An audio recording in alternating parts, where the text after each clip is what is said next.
Hey, this is Scott, and today we're taking a look at how to go wireless with the Cinegears Sdi 600MP.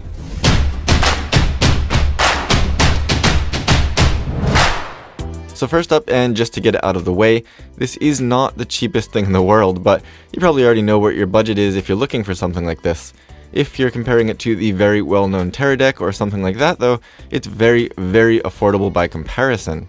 Cinegears also does have cheaper models if you don't need quite as much as this has to offer, but this seems to hit a pretty decent price point for people looking for a professional solution that's relatively easy to step into cost-wise, but it's something that you'll be able to use for a while without feeling like you need something more. Compared to even just renting something like a Teradek, this could easily pay for itself over the course of just a handful of shoots or events. The 600M Plus is advertised on their website as having a 300 meter range, and that will be in optimal conditions, of course. I found this to be true in my tests, with the quality of the signal just dropping out a little bit just before 300 meters, but actually sending a live image at even further distances. I did get better performance on some channels than others, channel 3 working the best for me during my tests, so you might want to try switching channels if you're not getting the performance you need out of them. I would love if this kit was able to scan for the clearest channels by itself, but a little bit of trial and error should give you the best performance. Also, a clear line of sight was very important at anything more than, 10 or 20 meters, and that comes down to the design of the Plus version from what I understand. The biggest, or maybe the only difference between the 600M Plus, which I have here, and the standard 600M is the receiver's antennas. On the original 600M, the antennas are external, which obviously adds to the size of the unit, but it will most likely give you a little bit more of a stable signal. The price is also going to be a bit higher on that, so keep that in mind. On the 600M Plus, the antennas are internal, and while this does bring down the price, and it does also make it more compact and less likely to break off an antenna or something, line of sight between the transmitter and the receiver will play a much bigger role here.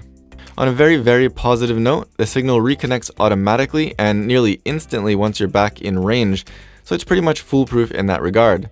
Although line of sight is key, it's a very non-frustrating system to use. Getting them connected originally is also as easy as just turning them on, so long as they're on the same channel. In any case, this will give you zero latency 10-bit 422 video and audio transmission up to 1080p at 60 frames per second. Keep in mind that if your monitor has a little bit of latency, that's not related to the 600MP.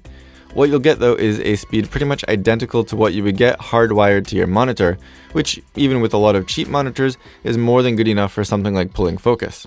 The 10-bit 422 signal also means that even if you're connected to a recorder or something where video quality matters, you'll be all set.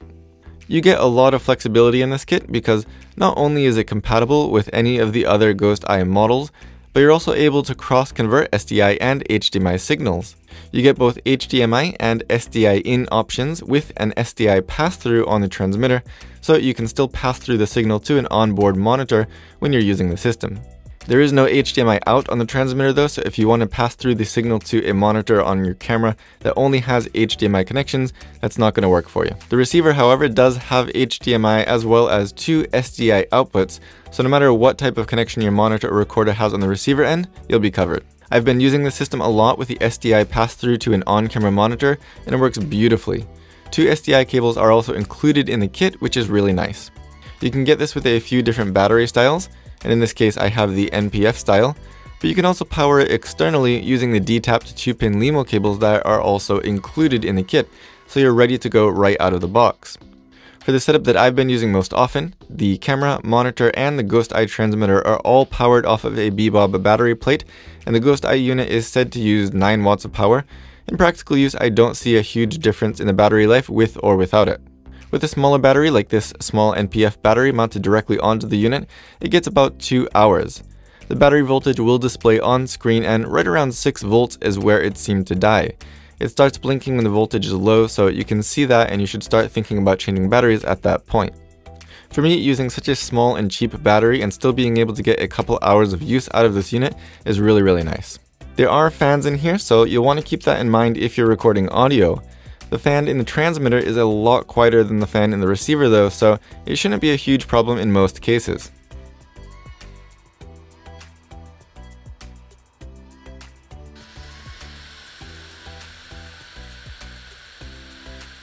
In terms of the physical design, these things are solid. They're definitely heavy duty, and even the SDI ports are slightly recessed to protect them from damage. The transmitter has a couple of connections for the antenna, and there is one extra included in the kit. On both the transmitter and the receiver, you'll see a few 1/4-20 screw threads on the face of the unit, as well as the bottom for mounting, and a small screen on the side with 3 buttons. The button labeled menu seems a little misleading since there doesn't really appear to be much of a menu here. Holding the button down for a few seconds will unlock it, and then you can use the plus and minus to change the channel, confirming that once more by pushing the menu button again. That's really all there is to it, but you can also see a bit more information on the screen, like your resolution and your operating temperature, and also your battery life in volts if you're using a battery directly on the unit like the Sony MPF style batteries that I have here. So what it comes down to is that while you're making the sacrifice of needing to rely more on a clear line of sight with the MP version over the original M, it still works very, very well and pretty much exactly as advertised, and you're saving a lot of money by going this route.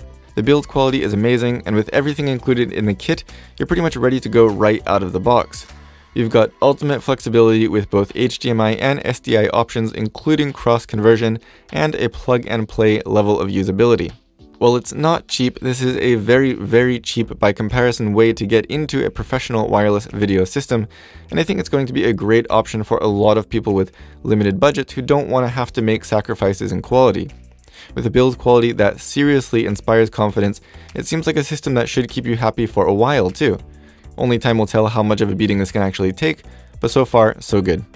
If you want to check out more information about this kit or any of the other kits that Cinegears has to offer, be sure to check out the video description. I'll put links down there for all of it.